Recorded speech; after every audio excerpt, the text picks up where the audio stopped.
நம்ம வாழ்க்கையில் நம்மளுக்கு பிடிச்சவங்க எல்லாத்துக்குமே நம்மளையும் பிடிக்கணும் அப்படின்ற அவசியம் இல்லை. அவங்களுக்கும் வந்துட்டு ஒரு லைஃப் இருக்குது. அவங்க லைஃப்பில் சந்தோஷமாக இருக்கிறத பார்த்து நம்மளும் சந்தோஷப்பட்டுட்டு போயிடணும். அதை விட்டுட்டு அவங்க எப்படி சந்தோஷமாக இருக்கலாம், நம்ம மட்டும் கஷ்டப்படுறோம், அவங்க மட்டும் நல்லா இருக்காங்களே அப்படின்னு யோசிச்சா நாளைக்கு அந்த எண்ணத்தினால நம்மளுடைய லைஃபுமே வந்துட்டு ரொம்ப மோசமாக மாறிடும். சொல்லப்போனால் சில பேர்த்துக்கு வந்து பார்த்தீங்கன்னா அது அவங்களுடைய வாழ்க்கையவே அழிச்சாலும் அழிக்கலாம்.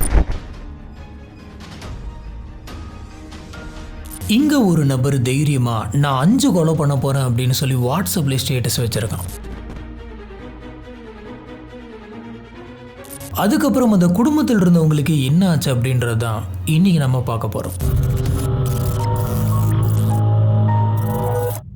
அவாஸ்தி நிவாஸ், உத்தரப்பிரதேஷ். இது ஒரு அமைதியான சின்ன கிராமம். எங்கே பார்த்தாலும் ஒரே பச்சை பசேர்னு பசுமையாக இருக்கும். இந்த கிராமங்களில் இருக்கக்கூடிய வீடுங்க எல்லாமே வந்துட்டு நெருக்கி ரொம்பவே பக்கத்தில் தான் இருக்கும். ஒருத்தரை பற்றி ஒருத்தர் வந்துட்டு ரொம்பவே நல்லா தெரிஞ்சு வச்சிருப்பாங்க. அந்த மாதிரியான ஒரு கிராமம் தான் இது. இந்த கிராமத்தில் இருக்கவங்களுக்கு கடவுள் நம்பிக்கை வந்துட்டு ரொம்ப அதிகம். எப்பயுமே அங்கே வந்துட்டு ஏதாச்சும் ஒரு கோயில் திருவிழா இல்லை நல்ல நாள் ஃபங்க்ஷன் அப்படின்னு சொல்லி நடந்துக்கிட்டே இருக்குமா. இப்படி திருவிழா இருக்கிற அந்த சமயத்தெல்லாம் சுற்றி சின்ன கடைகள்லாம் இருக்கும். சுற்றியும் லைட்டெல்லாம் வச்சு ரொம்பவே செலிப்ரேஷனாக இருக்கும். இன்னும் போனா இந்த அவாஸ்தி நிவாஸ் அப்படின்ற அந்த ஊருக்கு அழகே இந்த கடைங்க தான். இப்படி இருக்கக்கூடிய அந்த ஊர்ல வந்து பாத்தீங்கன்னா நவராத்திரி திருவிழா நடக்குது. அதனால எல்லா இடத்துலயுமே சுத்தி லைட் எல்லாம் பிக்ஸ் பண்ணிட்டு ரொம்பவே கோலாகலமா கொண்டாடிட்டு இருந்தாங்க. இந்த ஃபெஸ்டிவல் டைம்ல யாருமே அவங்களோட வீட்டுக்குள்ள இருக்க மாட்டாங்களாம். எல்லாருமே கோவில்ல தான் இருப்பாங்க. இன்னைக்கு நம்ம பார்க்க போற இந்த கேஸ்ல வரக்கூடிய அந்த ஃபங்க்ஷன் எப்ப நடக்குது அப்படின்னு பாத்தீங்கன்னா அக்டோபர் 2024. எல்லா நாளுமே ரொம்பவே கோலாகலமா போயிட்டு இருக்கு. 9வது நாள். மக்கள் மட்டும் கிடையாது, சுத்தி கடை வச்சிருந்தவங்க கூட அந்த கடை எல்லாத்தையுமே லீவ் விட்டுட்டு அந்த ஃபங்க்ஷனுக்காக கோயிலில் இருந்தாங்க. ஆனால் ஒரே ஒருத்தர் மட்டும் வந்து பார்த்தீங்கன்னா கடையெல்லாம் க்ளோஸ் பண்ண கிடையாது. அவரோட கடையை ஓப்பன் பண்ணி தான் வச்சிருந்தாரு. இவருடைய பேரு ராம் மனோகர். இவர் ஓப்பன் பண்ணி வச்சிருந்த அந்த கடை வந்துட்டு ஒரு மெடிக்கல் ஷாப். இவருடைய ரொட்டீனே என்ன அப்படின்னு பார்த்தீங்கன்னா யாராச்சும் மருந்து வாங்க வந்தாங்க அப்படின்னு சொன்னால் அவங்களுக்கு மருந்து எடுத்து தருவார். இல்லை அப்படின்னா மெடிக்கல் ஸ்கூலில் போயிட்டு எதனாச்சும் மாற்றி வைக்கணுமா, செட் பண்ணுமா, க்ளீன் பண்ணுமா அப்படின்ற மாதிரியான ஒர்க்லாம் வந்துட்டு பார்த்துட்டு இருப்பாரு. இவர் மெடிக்கல் ஷாப்பில் உட்காந்து பார்த்துட்டு இருந்த அந்த சமயத்தில் திடீர்னு பட்டுன்னு ஒரு சத்தம் கேட்குது. என்னது இது சத்தம்? இந்த சத்தம் வந்துட்டு எங்க இருந்து கேக்குது அப்படின்ற மாதிரி ஒரு யோசிச்சுக்கிட்டே இருக்காரு. இந்த சத்தம் வந்து பாத்தீங்கன்னா பட்டாசு வெடிக்கிற சத்தம் மாதிரி தெரியல.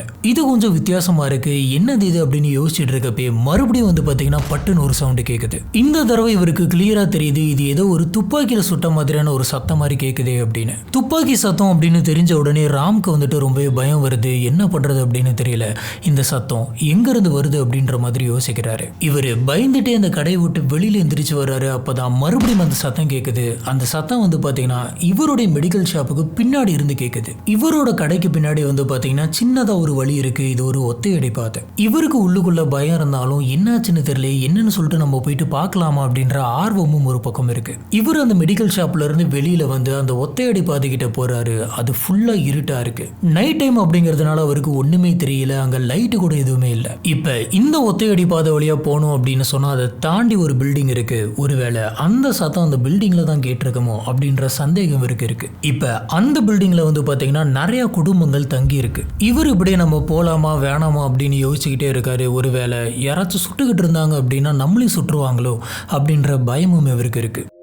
இப்படி இவர் யோசிச்சுக்கிட்டு இருந்த அந்த சமயத்துல தான் வந்து பாத்தீங்கன்னா இந்த கோயில் திருவிழாவுக்காக நிறைய மக்கள் கூடுறாங்க அப்படின்னு சொல்லி போலீஸ் எல்லாம் போட்டு செக்யூரிட்டி டைட் பண்ணி வச்சிருக்காங்க அப்படின்றது இவருக்கு ஞாபகத்துக்கு வருது. இவரு சரி நம்ம போலீஸ் ஆபீசர்ஸ் கிட்ட இதை பத்தி சொல்லலாம், அதுதான் கரெக்டா இருக்கும் அப்படின்னு சொல்லி அந்த கும்பல்ல எங்க போலீஸ் ஆபீசர்ஸ் இருக்காங்க அப்படின்னு சொல்லி தேடி போயிட்டு இருக்காரு. இவர் இப்படி தேடிக்கிட்டு இருந்த அந்த சமயம் தான் வந்து பாத்தீங்கன்னா இவருடைய கண்ணுக்கு ஒரு போலீஸ் ஆபீசர் தெரியுறாரு.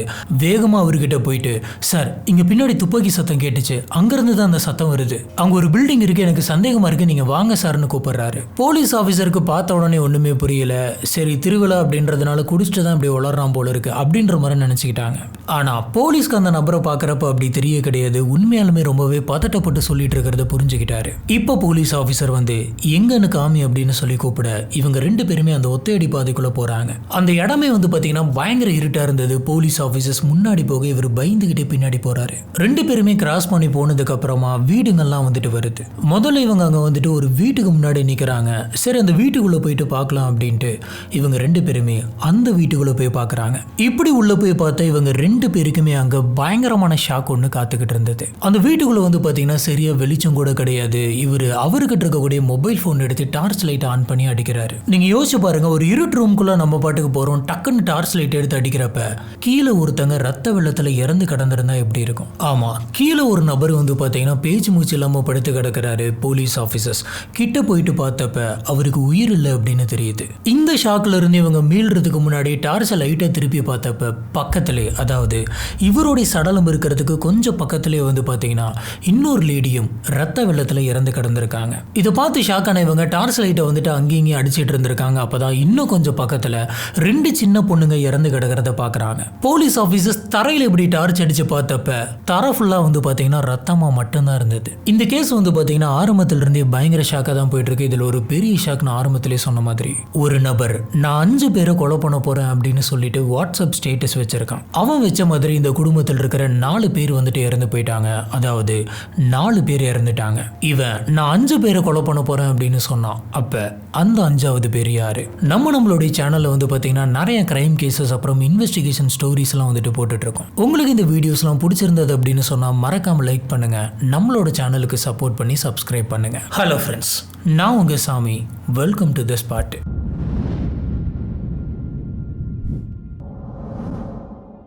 இந்த அதிர்ச்சியில் இருந்த போலீஸ் ஆஃபீஸர் கொஞ்சம் கூட யோசிக்காம உடனடியாக போலீஸ் ஸ்டேஷனுக்கு கால் பண்ணி இங்கே இந்த மாதிரி ஒரு சம்பவம் நடந்திருக்கு, எல்லாத்தையுமே இங்கே வர சொல்லுங்க அப்படின்னு சொல்கிறாங்க. இந்த நியூஸ் வந்துட்டு ஸ்டேஷனுக்கு பாஸ் ஆனால் அடுத்த கொஞ்ச நேரத்திலே, அதாவது ஒரு 10-11 நிமிஷத்திலே போலீஸ் ஆஃபீஸர்ஸ் அத்தனை பேருமே அந்த இடத்துக்கு வராங்க. இத்தனை போலீஸ் ஆஃபீஸர் அந்த வீட்டுக்குள்ளே வந்ததுனால ஊர் மக்கள் எல்லாருமே அந்த வீட்டை சுற்றி தான் இருந்தாங்க. போலீஸ் ஆஃபீஸர்ஸ் அங்கே இருக்கக்கூடிய மக்கள்கிட்ட இந்த வீட்டுக்குள்ளே இருந்தது யாரு, அவங்கள பற்றி கொஞ்சம் சொல்லுங்க அப்படின்னு கேட்குறாங்க. அதுக்கு சுற்றி இருந்தவங்களாம் இல்லை சார், எங்களுக்கு இவங்களை பற்றி அதிகமாக தெரியாது அப்படின்னு சொல்ல. ஏன் அப்படின்னு இவங்க கேட்க, இவங்க அதிகமாக வெளியிலே வரமாட்டாங்க சார், இவங்க வீட்டுக்குள்ளேயே தான் இருப்பாங்க, அதனால தான் இவங்களை பற்றி எங்களுக்கு தெரியல அப்படின்னு சொல்கிறாங்க. வீட்டுக்குள்ளே வேற எதனாச்சும் எவிடன்ஸ் கிடைக்குது அப்படின்னு செக் பண்ணுறதுக்காக போலீஸ் ஆஃபீஸர்ஸ் ஃபாரன்சிக் டீமையுமே வந்துட்டு அந்த இடத்துக்கு வர வைக்கிறாங்க.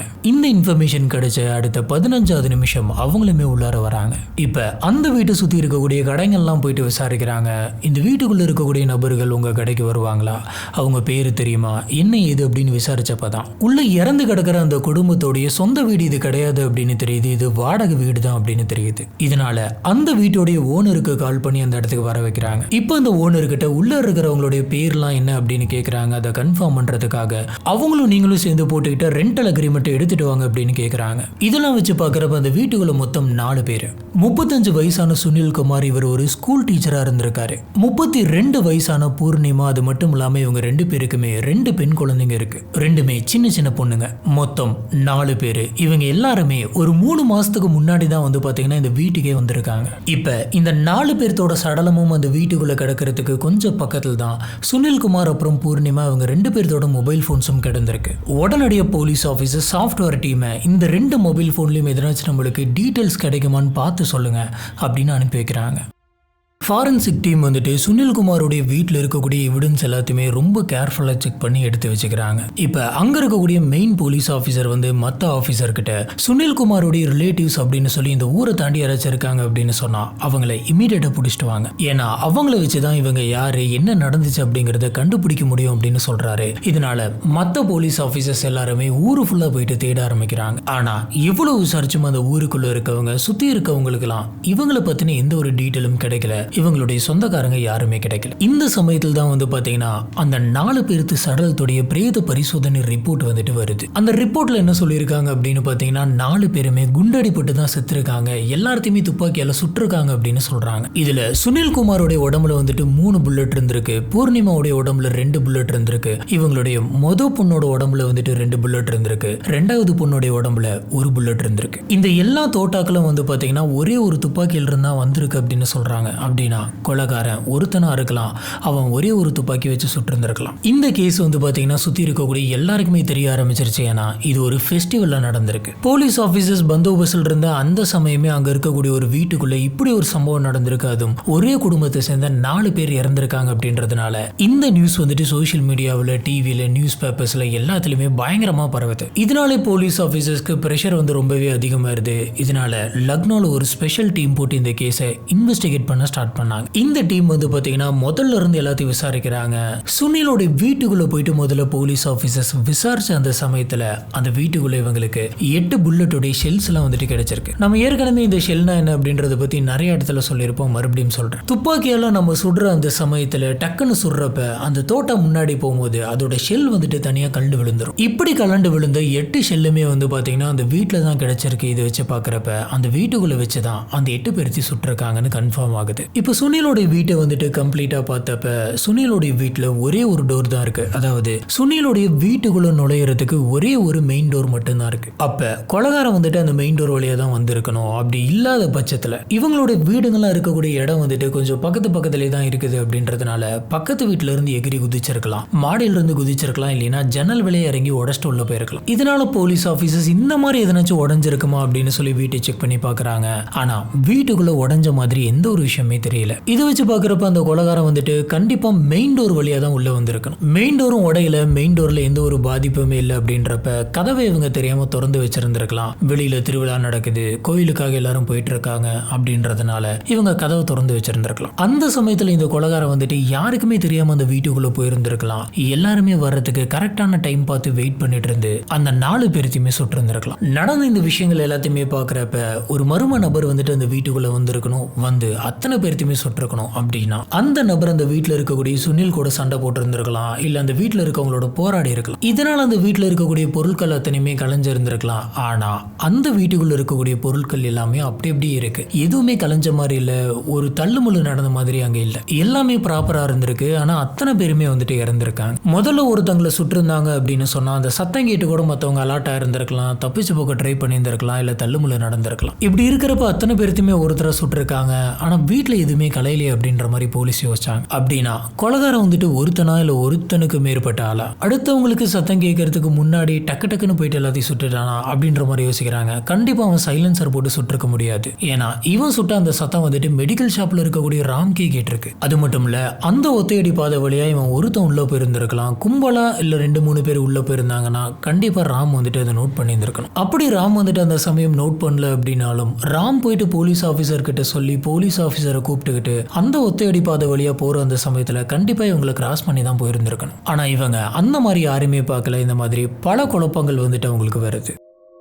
அது ஒரு திருவிழா டைம் அப்படிங்கிறதுனால மக்கள் எல்லாருமே அங்கேயும் இங்கேயும் போயிட்டு இருக்கப்ப இவன் மக்களோட மக்களா கலந்து போயிட்டு இந்த கொலையை பண்ணியிருந்திருக்கலாம் அப்படின்னு தோணுது. போலீஸ் ஆபீசர் வந்துட்டு எல்லாருமே கும்பலா இருக்காங்க, இதுதான் சான்ஸ் அப்படின்னு சொல்லி திருடுறதுக்காக கூட ஒரு திருடன் உள்ள வந்திருக்கலாம். இவன் உள்ள வந்த அந்த சமயத்துல அந்த வீட்டுல இருக்கவங்க கோயிலுக்கு போல நம்ம மாட்டிக்கிட்டோம் அப்படின்னு தெரிஞ்சு வெளியில இவங்க யார்ட்டையும் சொல்லக்கூடாது அப்படின்றதுனால கூட அந்த 4 பேர்த்த கொண்டு இருந்திருக்கலாம். இதனால போலீஸ் ஆபீசர்ஸ் அடுத்ததா என்ன பண்றாங்க அப்படின்னு பாத்தீங்கன்னா அந்த வீட்டுக்குள்ள எதனாச்சும் பண நகை இருக்கா அப்படின்னு பாக்குறாங்க. எல்லாமே பத்திரமா இருந்திருக்கு. முடிவு பண்ணிட்டு தான் அந்த கொலைகாரன் உள்ளே வந்திருக்கான் அப்படின்னு. அடுத்ததா போலீஸ் ஆபீசர்ஸ் அந்த மெடிக்கல் ஷாப்புக்கு பக்கத்தில் இருக்கக்கூடிய கடைகள்ல இருக்க சிசிடிவி ஃபுட்டேஜஸ் எல்லாம் செக் பண்றாங்க. பல மணி நேரம் இந்த ஃபுட்டேஜ் எல்லாமே செக் பண்ணதுக்கு அப்புறம் அவங்களுக்கு சந்தேகம் வர மாதிரி எதுவுமே தெரியல. காரணம் என்ன அப்படின்னு பாத்தீங்கன்னா கொலைகாரன் யார் அப்படிங்கறதே தெரியாததுனால கும்பலா போயிட்டு இருந்த மக்கள் மேல யார் மேலயுமே சந்தேகப்பட முடியல. இந்த சமயத்துல சுனில் அப்புறம் பூர்ணிமாவுடைய மொபைலை செக் பண்ணிட்டு இருந்த சாஃப்ட்வேர் டீம், சார் நாங்க செக் பண்ண வரைக்கும் பெருசா சந்தேகப்படுற மாதிரி எதுவுமே இதில் நடக்கல சார். அவங்க மறைமுகமா யார்கிட்டையும் பேசல,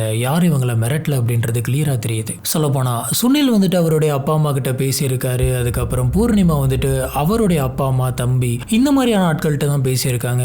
எல்லாருமே ஃபேமிலி ரிலேட்டிவ்ஸ்குள்ள தான் பேசிக்கிட்டு இருந்திருக்காங்க. மற்றபடி சந்தேகப்படுற மாதிரியான ஒரு மெசேஜோ காலோ வந்துட்டு வர கிடையாது அப்படின்ற மாதிரி சொல்றாங்க. இதனால போலீஸ் ஆபீசர்ஸ்க்கு இந்த விஷயத்துலயுமே பெருசா எந்த ஒரு தடையுமே கிடைக்கல. ஆனா இவங்க கால் பண்ண அந்த ரிலேட்டிவ்ஸோட நம்பர்ஸ் எல்லாம் தாங்க அப்படின்னு சொல்லி சாஃப்ட்வேர் டீம் கிட்ட இவங்க வாங்கிக்கிட்டு போறாங்க. கூப்பிடுறாங்க. இப்படி போலீஸ் ஆபீசர்ஸ் இந்த நம்பர்ஸ் எல்லாம் வாங்கினதுக்கு அப்புறமா சுனிலோட வீட்டுக்கு கால் பண்ணி அவங்க அப்பா அம்மா கிட்ட பேசி உங்களுடைய பையனை பத்தி சொல்லுங்க அப்படின்ற மாதிரி கேக்குறாங்க. அதுக்கு இவங்க என்னோட பையன் வந்துட்டு எங்க வீட்டுல இல்ல, அவன் தனியா குடும்பத்தோட வேற ஒரு இடத்துல தங்கி இருக்கான் அப்படின்ற மாதிரி சொல்றாங்க. இதை கேட்டதுக்கு அப்புறமா போலீஸ் ஆபீசர்ஸ் வந்துட்டு அதை பத்தி பேசணும் அப்படிங்கிறதுக்காக தான் உங்களுக்கு கால் பண்ணோம், நாங்க வேற யாரும் கிடையாது, போலீஸ் ஆபீசர்ஸ். இங்க ஒரு பெரிய பிரச்சனை நடந்திருக்கு, நீங்க உடனடியா கிளம்பி போலீஸ் ஸ்டேஷனுக்கு வாங்க அப்படின்னு கூப்பிடுறாங்க. எப்படி சுனிலோட வீட்டுல இருக்கவங்களை கூப்பிட்டாங்களோ அதே மாதிரி பூர்ணிமாவோட வீட்டுல இருக்க அவங்களுடைய அப்பா அம்மா பிரதர் எல்லாத்துக்குமே கால் பண்ணி உடனடியா நீங்க இந்த போலீஸ் ஸ்டேஷனுக்கு வாங்க, உங்ககிட்ட கொஞ்சம் பேசணும், இங்க இருக்கக்கூடிய உங்களோட ஃபேமிலிக்கு சில பிரச்சனைகள் ஆயிருச்சு அப்படின்ற மாதிரி சொல்றாங்க. இந்த விஷயங்கள் எல்லாத்தையுமே கேள்விப்பட்டதுக்கு அப்புறமா ரெண்டு பேர்த்தோட ஃபேமிலியில் இருக்கவங்களும் அடுத்த கொஞ்ச நேரத்திலேயே அடிச்சு பிடிச்சு போலீஸ் ஸ்டேஷனுக்கு வராங்க. இப்படி இவங்க எல்லாருமே போலீஸ் ஸ்டேஷன் வந்ததுக்கு அப்புறம் இந்த குடும்பத்துக்கு நடந்ததை பத்தி எல்லாத்தையுமே துப்பாக்கியால சுட்டு கொண்டிருக்காங்க அப்படின்றத பத்தி சொன்ன உடனே எல்லாருமே ஸ்டேஷனுக்குள்ள கதறி கதறி அழுதுருக்காங்க. அந்த சின்ன பொண்ணுங்களை கூட விட்டு வைக்கலையா, அவங்களையும் சுட்டு கொண்டுட்டாங்களான்ற மாதிரி கேட்டு அழுதுருக்காங்க. போலீஸ் ஆபீசர்ஸ் இவங்க எல்லாத்தையுமே உட்கார வச்சு சமாதானப்படுத்துறாங்க. அதுக்கப்புறம் இந்த கேஸ் வந்துட்டு நகரவே இல்லை. கொடூரமா இறந்து போன உங்களோட குடும்பத்தை சேர்ந்தவங்களுக்கு கண்டிப்பா நியாயம் கிடைச்சாகணும். அதுக்கு நாம அந்த கொலைகாரனை கண்டுபிடிச்சாகணும். உங்களுக்கு யார் மேலாச்சும் சந்தேகம் இருக்கா, இருந்துச்சுன்னா தயவு செஞ்சு சொல்லுங்க, இதை வச்சு யாரை கொலை பண்ணிருப்பா அப்படிங்கறத நாங்க கண்டுபிடிச்சு நீதி வாங்கி தரோம் அப்படின்ற மாதிரி சொல்றாங்க. இப்பதான் வந்திருந்த அந்த கூட்டத்துல ஒருத்தர் மட்டும் கையை தூக்கி, சார் எனக்கு ஒருத்தர் மேல சந்தேகமா இருக்கு அப்படின்னு சொல்றாரு. இப்படி சொன்னது வேற யாரும் கிடையாது, பூர்ணிமாவுடைய தம்பி தான். போலீஸ் யார் மேல உங்களுக்கு சந்தேகமா இருக்கு, என்ன நடந்துச்சு, எதனால் நீங்க சந்தேகப்படுறீங்க அப்படின்னு கேட்டதுக்கு பூர்ணிமாவுடைய தம்பி நடந்தது எல்லாத்தையுமே ஒன்னு சொல்ல ஆரம்பிக்கிறாரு. இப்ப இவரு முதல்ல சொன்ன பேர் வந்துட்டு சந்திரன் வர்மா. சுனில்குமாரும் பூர்ணிமாவும் ஒரே கிராமத்துல பிறந்தவங்க, நாங்க எல்லாருமே ஒரே கிராமம் தான். இதுல 2016 அப்ப சுனில்குமாருக்கும் பூர்ணிமாவுக்கும் வந்துட்டு கல்யாணம் பண்ணி வச்சாங்க. சுனில்குமார் ரொம்பவே பொறுப்பான ஒரு மனுஷன், எல்லாத்தையுமே வந்துட்டு ரொம்பவே நல்லா பார்த்துப்பாரு. பூர்ணிமாவுடைய அம்மா அப்பாவையும் எங்களுடைய அம்மா அப்பாவையும் ரொம்பவே நல்லா பார்த்துப்பாரு, என்னையுமே நல்லா பார்த்துப்பாரு. அந்த சைட்ல அவங்களுக்கு எதனாச்சும் வேணும் அப்படின்னு நினைச்சாங்கன்னா அவங்க கேட்கறதுக்கு முன்னாடி வாங்கிட்டு வந்து தருவாரு. அதே மாதிரிதான் பூர்ணிமா அக்கா கிட்டையும். சுனில்குமார் வந்துட்டு முதல்ல நாங்க இருந்த ஊர்ல போலீஸ் கான்ஸ்டபிளா வேலை பார்த்துட்டு இருந்தாரு. அந்த வேலையில அவருக்கு போதுமான சம்பளம் கிடைக்கல, எல்லாத்தையுமே மேனேஜ் பண்றதுக்கான காசு அவர்கிட்ட இல்ல. இதனால நம்ம வேற எதனாச்சும் ஒரு வேலையை பார்த்து போலாம் அப்படின்ற மாதிரி முடிவு பண்றாரு. இவருக்கு படிப்பு அப்படின்னா ரொம்ப ரொம்ப பிடிக்கும். நம்ம அது சம்பந்தப்பட்ட ஏதோ ஒரு வேலைக்கு போலாம் அப்படின்ற மாதிரி முடிவு பண்ணி எக்ஸாம்ஸ் எல்லாம் எழுதி அந்த ஊர்ல இருக்கக்கூடிய கவர்மெண்ட் ஸ்கூல்ல வந்துட்டு டீச்சரா போறாரு. இதுக்கப்புறம் பூர்ணிமாவுடைய வாழ்க்கை ரொம்பவே அமைதியாகவும் அழகாவும் போயிட்டு இருந்தது. பூர்ணிமாவுக்கும் சுனிலை வந்துட்டு வேலைக்கு அமிச்சதுக்கு அப்புறமா பசங்க எல்லாத்தையுமே ஸ்கூலுக்கு அமிச்சிட்டு வீட்டை வந்து பாத்துக்கிறது, மறுபடியும் அவங்கள பாத்துக்கிறது அப்படின்னு சொல்லி இப்படி இதே ரொட்டீனா போயிட்டு இருந்தது. இப்படி இவங்களோட வாழ்க்கை போயிட்டு இருந்த அந்த சமயத்துல தான் சந்திரன் வர்மா அப்படின்ற ஒரு நபர் அந்த ஊருக்குள்ள வராரு. சுனில்குமாருடைய வீடு இருந்த அதே இடத்துல தான் வந்துட்டு இந்த சந்திரன் வர்மாவுடைய வீடும் இருந்தது. கொஞ்சம் பக்கத்திலே தான் இருக்காங்க அப்படின்றதுனால சுனில்குமார் அப்புறம் சந்திரன் வர்மா இவங்க ரெண்டு பேருமே பேசிக்க ஆரம்பிச்சாங்க. ஒரு கட்டத்துல இது வந்துட்டு ஒரு நல்ல ஃப்ரெண்ட்ஷிப்பா மாறுது. சந்திரன் வர்மா வந்துட்டு சுனில்குமாரோடைய வீட்டுக்கு வர ஆரம்பிக்கிறார். சுனில்குமாரோடைய குழந்தைங்க கிட்ட அந்த பொண்ணுங்க கிட்ட எல்லாம் வந்துட்டு நல்லா பேசுறது, பாசமா பாத்துக்கிறது, அவங்கள அப்பப்ப ஸ்கூலுக்கு கொண்டு போயிட்டு விடுறது, இந்த மாதிரியான வேலைகள்லாம் வந்துட்டு பண்ணிக்கிட்டு இருந்திருக்கான். இதுக்கப்புறம் சந்திரன் வந்துட்டு கூப்பிடாமலே அந்த வீட்டுக்குள்ள உரிமையா வந்துட்டு அடிக்கடி போயிட்டு வந்துட்டு இருந்தான். இப்படி சுனில்குமார் இருக்கக்கூடிய டைம்ல வந்துட்டு போயிட்டு இருந்தவன் சுனில்குமார் அப்புறம் அவருடைய குழந்தைங்க வந்துட்டு ஸ்கூலுக்கு போயிட்டு வீட்டுல யாருமே இல்லாம பூர்ணிமா தனியா இருக்கிற டைம்லயுமே வந்துட்டு இவன் வீட்டுக்கு வந்துட்டு போயிட்டு இருந்தான். இப்படி வந்துட்டு போயிட்டு இருந்தப்ப இவங்க ரெண்டு பேருமே டைம் பாஸ் ஆகட்டும் அப்படின்னு சொல்லி நிறைய விஷயங்கள் பேசிட்டு இருந்திருக்காங்க. இவங்களோட ரிலேட்டிவ்ஸ் பத்தி, இவங்களோட ஃபேமிலியை பத்தி, எல்லாத்த பத்தியுமே டிஸ்கஸ் பண்றாங்க. இதனால சந்திரன் வர்மா அப்புறம் பூர்ணிமா இவங்களுக்குள்ளயுமே ஒரு நல்ல பாண்ட் வருது. இந்த பாண்ட் ஒரு கட்டத்துல ஃப்ரெண்ட்ஷிப் எல்லாத்தையுமே தாண்டி வேற மாதிரியான ஒரு ரிலேஷன்ஷிப்குள்ள கொண்டு போகுது. இப்படியே வந்துட்டு போக போக போக இவங்களுக்குள்ள ஒரு தப்பான ரிலேஷன்ஷிப் வந்துட்டு ஸ்டார்ட் ஆகி போயிட்டு இருந்தது. இப்படி போயிட்டு இருக்கும் போது ஒரு கட்டத்துல இந்த விஷயம் வந்து பாத்தீங்கன்னா சுனில்குமாருக்கு தெரிஞ்சிருது. தெரிஞ்ச உடனே இவர் என்ன பண்றாரு அப்படின்னு பாத்தீங்கன்னா ஸ்ட்ரைட்டா பூர்ணிமா கிட்ட வந்து,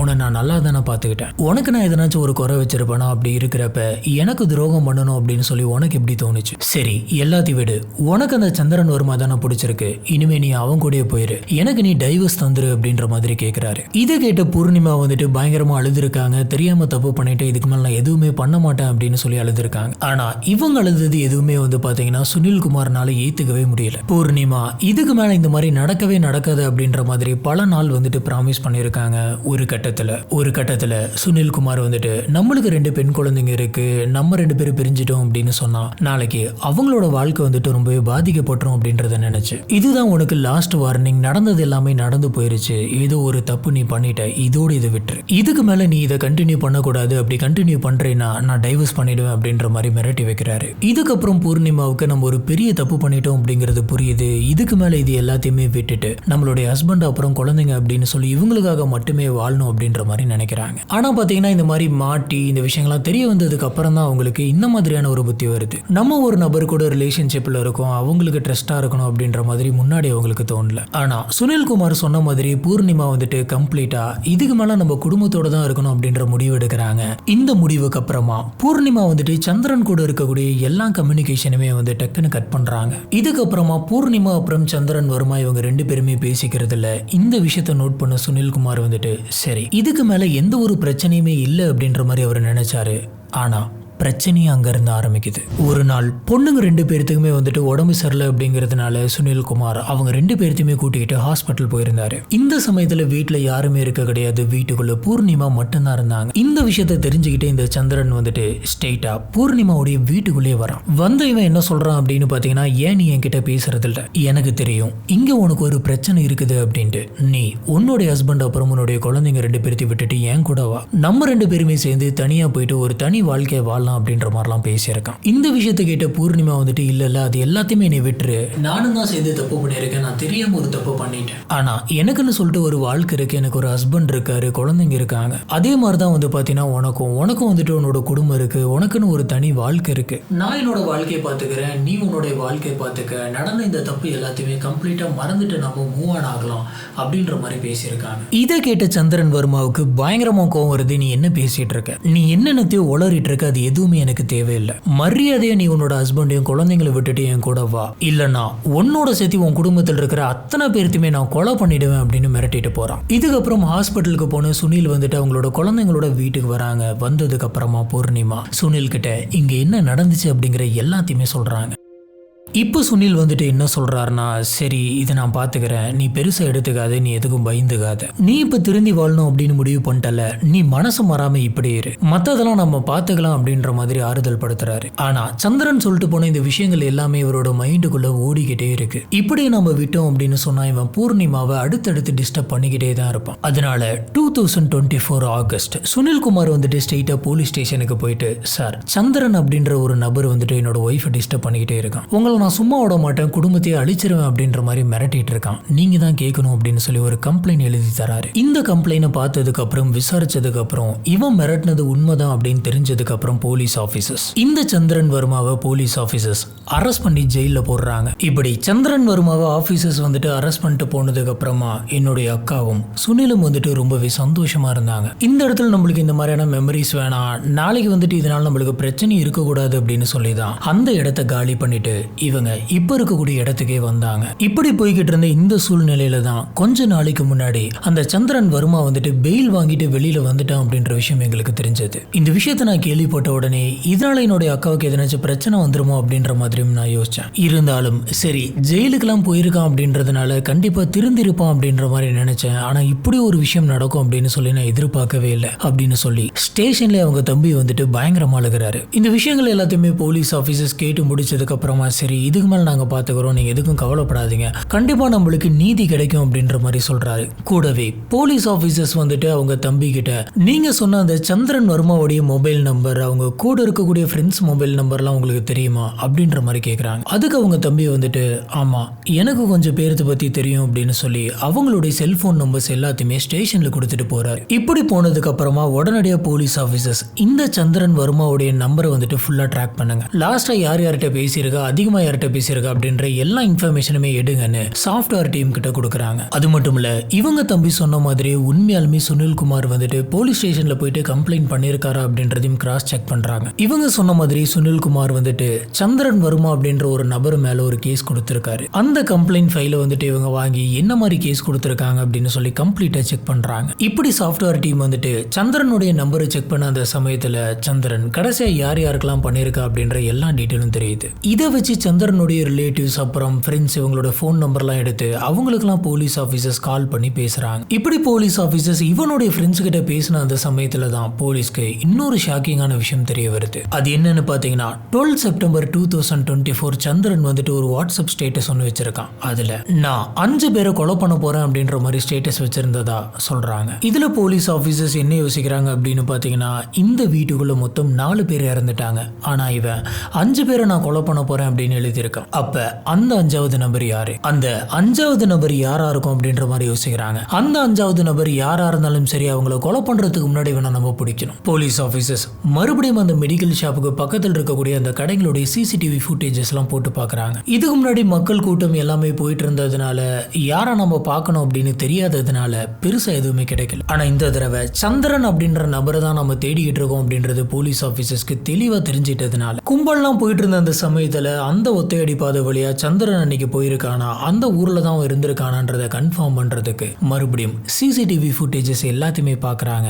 இப்படி பிளே பண்ணி பார்த்ததுல சந்திரன் வந்துட்டு அந்த ஒத்தையடி பாதை வழியா கரெக்டா கொலை நடக்கிறதுக்கு கொஞ்ச நேரத்துக்கு முன்னாடி போயிருக்கான் அப்படின்னு தெரியுது. உடனடியாக போலீஸ் ஆஃபீஸர்ஸ் சந்திரன் வர்மாவுடைய எல்லா போட்டோவையுமே எடுத்து எல்லா ஸ்டேஷனுக்கும் அனுப்பி இவனை எங்க பாத்தீங்கன்னாலும் அரெஸ்ட் பண்ணுங்க அப்படின்னு சொல்றாங்க. இதுக்கிடையில சாஃப்ட்வேர் டீம் வந்து பாத்தீங்கன்னா சந்திரன் வர்மா வந்து கடைசியா ஒரு நபர்கிட்ட பேசியிருக்காரு அப்படின்னு சொல்றாங்க. அந்த நபருடைய பேர் வந்துட்டு தீபக். இந்த தீபக் கிட்ட சந்திரன் வந்துட்டு என்ன பேசியிருக்கான் அப்படின்னு பாத்தீங்கன்னா இன்னைக்கு எனக்கு ஒரு ஃபங்க்ஷன் இருக்கு, அந்த ஃபங்க்ஷனுக்கு தான் நான் போயிட்டு இருக்கேன், அந்த கோயில் ஃபங்க்ஷனுக்கு போயிட்டு வந்ததுக்கு அப்புறமா நம்ம மீட் பண்ணலாம் அப்படின்ற மாதிரி சொல்லிட்டு இவன் அந்த ஃபோன் காலை கட் பண்ணியிருக்கான். இதுக்கப்புறமா கொஞ்ச நேரம் கழிச்சு இவனோட மொபைல் வந்துட்டு சுவிட்ச் ஆஃப் ஆயிருக்கு.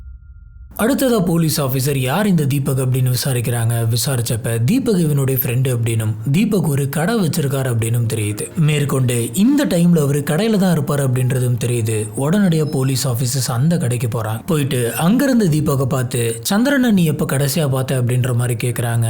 அவரு எனக்கு ஒரு ஃபோன் கால் வந்துச்சு சார், நான் ஏதோ ஒரு ஃபங்க்ஷன்ல கலந்துக்க போறேன் அப்படின்ற மாதிரி சொல்லிட்டு அந்த ஃபோன் கால் அவன் கட் பண்ணிட்டான். அதுதான் நான் அவன் கிட்ட கடைசியா பேசினேன் அப்படின்ற மாதிரி அவர் சொல்றாரு. இப்ப அந்த கடைக்குள்ளேயே இருந்த தீபக்குடைய அப்பா அம்மா என்ன சொல்றாங்க அப்படின்னு பாத்தீங்கன்னா சார் அன்னைக்கு தீபக்கு ஃபோன் வந்ததுக்கு அப்புறம் தீபக் வெளியில போயிட்டான். அதுக்கப்புறமா சந்திரன் வந்து கடைக்கு வெளியில பைக்கை நிப்பாட்டிட்டு கிளம்பினான். இப்படி அவன் போன கொஞ்ச நேரம் கழிச்சு மறுபடியும் இந்த கடைக்கு வந்தான். வந்து அவனோட பைக் எடுத்துட்டு வெளியில போயிட்டான் சார். இதுதான் நாங்க அவனை கடைசியா பார்த்தது அப்படின்னு சொல்றாங்க. உடனடியாக போலீஸ் ஆபீசர்ஸ் இந்த கடையோட சிசிடிவி ஃபுட்டேஜஸ் எல்லாத்தையுமே பாக்குறாங்க. பார்த்துட்டு அவன் அன்னைக்கு ஓட்டிட்டு போன அந்த பைக்கோட நம்பரை வந்துட்டு நோட் பண்றாங்க. நோட் பண்ணி அந்த பைக்கை வந்துட்டு ட்ராக் பண்ண ஆரம்பிக்கிறாங்க. இப்ப சுத்தி இருக்கக்கூடிய எல்லா செக் போஸ்ட்லயுமே இந்த பைக்கோட நம்பரை கொடுத்து இந்த பைக் நம்பர் யாராச்சும் ஓட்டிட்டு போறாங்களான்னு நீங்க பாருங்க அப்படின்னு சொல்றாங்க. கூடவே டோல்கேட்ஸ்ல சந்திரன் வர்மாவுடைய போட்டோஸையுமே சேர்த்து அனுப்பிச்சு வைக்கிறாங்க. அதுலயும் முக்கியமா லாஸ்டா இந்த போன் சிக்னல் வந்துட்டு எந்த டைம்ல கட் ஆயிருக்கு, எந்த சிக்னல் கிட்ட கட் ஆயிருக்கு அப்படின்ற மாதிரி செக் பண்ணிருக்காங்க. இப்படி செக் பண்ணதுல இது கரெக்டா டெல்லி ஹைவே கிட்ட தான் கட் ஆயிருக்கு அப்படின்றது தெரியுது. அந்த லொகேஷன்ல இருக்கக்கூடிய டோல்கேட்ஸ் கிட்டலாம் அந்த சிக்னல் கடைசியா கட்டான அந்த டைமிங்கை வச்சு இந்த டோல்கேட்டை கிராஸ் பண்ணிருக்கணும். அப்படி இல்லைன்னா அதுக்கு முன்னாடி இருக்கக்கூடிய இந்த டோல்கேட்டை வந்துட்டு கிராஸ் பண்ணி அப்பதான் போயிருக்கணும் அப்படின்னு சொல்லி இந்த டைம் ரேஞ்சில் இருக்கக்கூடிய சிசிடிவி ஃபுட்டேஜஸ் எல்லாம் செக் பண்ணிருக்காங்க. பண்ணப்ப சந்திரன் வர்மா அந்த பைக் எடுத்துட்டு போறது கிளியரா தெரியுது. இப்படி கம்ப்ளீட்டா ட்ராக் பண்ணதுல கடைசியா ஒரு இடத்துல வச்சு போலீஸ் ஆபீசர் சந்திரன் வர்மாவை அரெஸ்ட் பண்றாங்க. சந்திரனை போலீஸ் ஆபீசர்ஸ் அரெஸ்ட் பண்ணி கூட்டிட்டு போயிட்டு இன்வெஸ்டிகேஷன் ரூம்ல போய் வச்சப்ப சந்திரனுக்கு ஒரு விஷயம் கிளியரா புரிஞ்சிருச்சு. இதுக்கு மேல நம்ம தப்பிக்கவே முடியாது, ஏன்னா எல்லா விதமான ஆதாரமே இவங்க கிட்ட ரொம்ப தெளிவா இருக்கு அப்படின்னு. இப்ப சந்திரன் வந்துட்டு என்ன சொல்றான் அப்படின்னு பாத்தீங்கன்னா ஆமா நான் தான் இந்த கொலைகள் எல்லாம் பண்ணேன், நான் பூர்ணிமாவை லவ் பண்ணேன், பூர்ணிமா கிட்ட நீ என் கூடவே வந்துரு அப்படின்ற மாதிரி கேட்டேன். ஆனா பூர்ணிமா கடைசி வரைக்குமே நான் வர மாட்டேன், எனக்குன்னு சொல்லிட்டு ஒரு வாழ்க்கை இருக்கு அப்படின்ற மாதிரி சொல்லிட்டு இருந்தா. அப்ப என் கூட வாழ்ந்தது உண்மையான வாழ்க்கை இல்லையா? இதை பத்தி நான் யோசிச்சு கடுப்புல இருந்த அந்த சமயத்துல என் மேல கம்ப்ளைண்ட் பண்ணி போலீஸ் ஆபீசர் வந்து என்ன அரெஸ்ட் பண்ணி கூட்டு போயிட்டு ஜெயில வச்சாங்க. எப்படியாச்சும் வெளியில வரணும், வெளியில வந்து இவங்க யாரையுமே சும்மா விடக்கூடாது அப்படின்ற எண்ணம் எனக்குள்ள இருந்துட்டே இருந்தது. நான் ஜெயிலுக்குள்ள இருந்து என்ன பார்க்க வர்றப்ப பெயில் எடுங்க அப்படின்னு சொல்லி பெயில் எடுத்து வெளியில வந்தேன். வந்த உடனே இவங்களை எப்படி கொலை பண்ணலாம் அப்படின்ற மாதிரி பிளான் பண்ண இவங்க எந்த அட்ரஸ்ல இருக்காங்க அப்படின்ற அந்த அட்ரஸை கண்டுபிடிச்சு அந்த இடத்துக்கு இதுக்கு முன்னாடியே போயிட்டு எப்போ உள்ள போலாம் அப்படின்னு பார்த்துட்டு இருந்தப்பதான் அந்த ஊர்ல திருவிழா நடந்துட்டு இருக்கு. மக்கள் எல்லாருமே அங்கேயும் இங்கேயும் போயிட்டு இருக்காங்க. இந்த சமயம் நம்ம அந்த வீட்டுக்குள்ள போயிட்டு கொலை பண்ணோம் அப்படின்னு சொன்னா அங்க வெடிக்கக்கூடிய பட்டாசு சத்தம் மோள சத்தத்துல கேட்காது அப்படின்னு நினைச்சேன். இப்படிதான் யாருக்குமே தெரியாம அவங்க வீட்டுக்குள்ள நான் பூந்து ஒளிஞ்சிட்டு இருந்தேன். கரெக்டா அன்னைக்கு நைட்டு சுனில் வந்துட்டு என்ன பார்த்த உடனே ஷாக் ஆகி நீ என்ன பண்ற அப்படின்ற மாதிரி கேட்டான். நான் அதிகமா பேசவே விடல. அதுக்குள்ள இல்ல துப்பாக்கி எடுத்து அவனை சரமாரியா சுட்டேன். இந்த சத்தம் கேட்டு ஓடி வந்த பூர்ணிமாவும் அடுத்தடுத்து சுட்டேன். அதுக்கப்புறம் வந்து அவங்களோட குழந்தைங்களையும் சுட்டேன். இப்படிதான் அன்னைக்கு நான் அந்த வீட்டுக்குள்ள இருந்து எல்லாத்தையுமே சுட்டுட்டு அந்த இடத்த விட்டு கிளம்பிட்டான் அப்படின்ற மாதிரி சொல்றான். இவன் வந்து நான் தான் கொலை பண்ணேன் அப்படின்னு சொல்லி வாயாலே வாக்குமூலம் கொடுத்திருக்கான். இந்த கேஸ் வந்து பாத்தீங்கன்னா இப்ப கோர்ட்டுக்கு போகுது. கோர்ட்ல இவன் தான் இந்த கொலைகளை பண்ணிருக்கான் அப்படின்ற மாதிரியான எல்லா ஆதாரத்தையுமே போலீஸ் ஆபீசர் சப்மிட் பண்றாங்க. இந்த கேஸ் வந்து பாத்தீங்கன்னா இப்போ வரைக்குமே போயிட்டு தான் இருக்கு. கரெக்டான தீர்ப்பு வரல. கண்டிப்பா இவனுக்கு ஆயுள்கால தண்டனை கிடைக்கும் அப்படின்ற மாதிரி எதிர்பார்க்கறாங்க. இதுல முக்கியமான இன்னொரு விஷயம் என்ன அப்படின்னு கேட்டீங்கன்னா, இன்வெஸ்டிகேஷன்ல நீ 5 பேரை கொலை பண்ண போறேன் அப்படின்ற மாதிரி ஸ்டேட்டஸ் வச்சிருக்க. 4 பேர்த்த கொலை பண்ணிருக்க. அந்த இன்னொரு நபர் யாரு அப்படின்ற மாதிரி கேட்டிருக்காங்க. அதுக்கு இவன் எந்த ஒரு பதிலுமே சொல்லல. ஒருவேளை 4 பேர் அப்படின்றதுக்கு பதில் 5 பேர் அப்படின்னு போட்டானா, இல்ல இந்த 4 பேர் இல்லாம வேற யாராச்சும் ஒரு நபர் மேல இவனுக்கு பகை இருக்கா, இந்த மாதிரி எதுவுமே வந்துட்டு புரியல. போலீஸ் ஆபீசர்ஸ் இன்னொரு விஷயத்தை யோசிக்கிறாங்க. அது என்ன அப்படின்னா, ஒருவேளை அந்த 5வது நபர் வந்துட்டு இவனா இருக்குமா, இவங்களெல்லாம் கொலை பண்ணிட்டு நம்மளும் தற்கொலை பண்ணிக்கலாம் அப்படின்ற மாதிரி இவன் நினைச்சானா அப்படின்றதும் தெரியல. இதுதான் இன்னைக்கு நம்ம பார்க்குற இந்த கேஸ். இந்த கேஸ்ல வந்து பாத்தீங்கன்னா பூர்ணிமா வந்துட்டு தெரிஞ்சே ஒரு தப்பு பண்றாங்க. ஆனா அவங்களுடைய நல்ல நேரம் சுனில் வந்துட்டு இது எல்லாத்தையுமே பொறுத்துக்கிட்டு குடும்பம் வந்துட்டு செதஞ்சிடக்கூடாது அப்படின்னு சொல்லி மறுபடியும் சேர்த்துக்கிட்டாரு. இதுக்கப்புறம் பூர்ணிமா வந்துட்டு மனசு திருந்துறாங்க. இதுக்கப்புறமாச்சும் நம்ம இவருக்கு லாயலா இருக்கணும், இந்த குடும்பம் தான் நம்மளுக்கு முக்கியம் அப்படின்ற எண்ணத்துக்குள்ள வந்து அவங்களோட வாழ்க்கையை வந்துட்டு அவங்க மாத்திக்கிறாங்க. ஆனா முன்னாடி இவங்க செஞ்ச அந்த தப்போடைய மிச்சம் வந்துட்டு இவங்களை துரத்தி வந்திருக்கு. இந்த ஒரு விஷயம் வந்து பாத்தீங்கன்னா பின்னாடி எந்த ஒரு தப்புமே பண்ணாத அவங்களுடைய ஹஸ்பண்ட் சுனில்குமார் மட்டும் இல்லாம இவங்களுடைய 2 குழந்தைங்களுடைய வாழ்க்கையுமே சேர்த்து அழிச்சிருச்சு. மொத்தத்துல ஒரு குடும்பமே வந்து பாத்தீங்கன்னா இதனால சதஞ்சிருச்சு. அடுத்ததா சந்திரனை வந்துட்டு என்ன சொல்றது, சந்திரன் வந்துட்டு பியூர்லி ஈவில் அப்படின்னு சொல்லலாம். ஏற்கனவே ஒரு குடும்பத்தில் இருக்கக்கூடிய ஒரு பொண்ணு, அவங்களுக்கு அங்க ஒரு நல்ல குடும்பம் இருக்கு, நல்லா பாத்துக்கக்கூடிய ஒரு ஹஸ்பண்ட் இருக்காரு, 2 குழந்தைங்க இருக்கு. இது எல்லாத்தையுமே மீறி நீ என் கூட தான் வரணும் அப்படின்ற மாதிரி சொல்லி அவங்க எனக்கு ஒரு குடும்பம் இருக்கு, உனக்கு ஒரு குடும்பம் இருக்கு, நீ உன்னுடைய குடும்பத்தை பாரு, நான் என்னுடைய குடும்பத்தை பாக்குறேன், இது எல்லாத்தையுமே விட்டுறலாம், தெரியாம நான் பண்ணிட்டேன், நான் பண்ணது பெரிய தப்பு, விட்டுறலாம் அப்படின்னு சொன்னதுக்கு அப்புறமும் மாத்தி சித்திரவதை பண்ணியிருக்கான். சொல்லப்போனா இதனாலதான் அவன் மேல போலீஸ் கம்ப்ளைண்ட் கொடுத்துருக்காங்க. ஆனா இதையுமே புரிஞ்சுக்காம ஜெயிலுக்குள்ள போயிட்டு மனசும் மாறாம எனக்கு கிடைக்காதவங்க யாருக்குமே கிடைக்க கூடாது அப்படின்ற மாதிரி ஒரு குடும்பத்தை கொலை பண்றது, அழிக்கிறது அப்படிங்கிறது கொஞ்சம் கூட ஏத்துக்க முடியாது. இந்த மாதிரி பண்ணப்படக்கூடிய கொலைகள், குற்றங்களுக்கு வந்துட்டு காரணங்கள் சொல்றது வந்து எந்த விதத்திலுமே ஏத்துக்க முடியாது. இல்ல எதனாச்சும் இங்க எழுதி வச்சிருக்காங்களா, நம்மளோட வாழ்க்கையை வந்துட்டு ஒருத்தங்க டிசப்பாயிண்ட் பண்ணிட்டாங்க அப்படின்னா நம்ம அவங்கள கொலை பண்ணிட்டு அவங்களுடைய வாழ்க்கையை அழிச்சிடணும், நம்மளும் ஜெயிலுக்கு போயிட்டு நம்மளோட வாழ்க்கையை அழிச்சிக்கணும். இதுல ஒண்ணுமே அறியாத அப்பாவி குழந்தைங்க, அவங்க ஹஸ்பண்ட், இதெல்லாம் எதுக்கு, தேவையில்லாத வேலை இதெல்லாம். இந்த கேஸ்ல உங்களுக்கு என்ன தோணுது அப்படிங்கறது கீழே இருக்கக்கூடிய கமெண்ட் பாக்ஸ்ல மறக்காம ஸ்பாட் பண்ணுங்க. நம்ம அங்க வச்சு இதை பத்தி டிஸ்கஸ் பண்ணுவோம். நம்மளோட வீடியோஸ் எல்லாம் உங்களுக்கு பிடிச்சிருந்தது அப்படின்னு சொன்னா மறக்காம லைக் பண்ணுங்க. நம்ம சேனலுக்கு சப்போர்ட் பண்ணி சப்ஸ்கிரைப் பண்ணுங்க.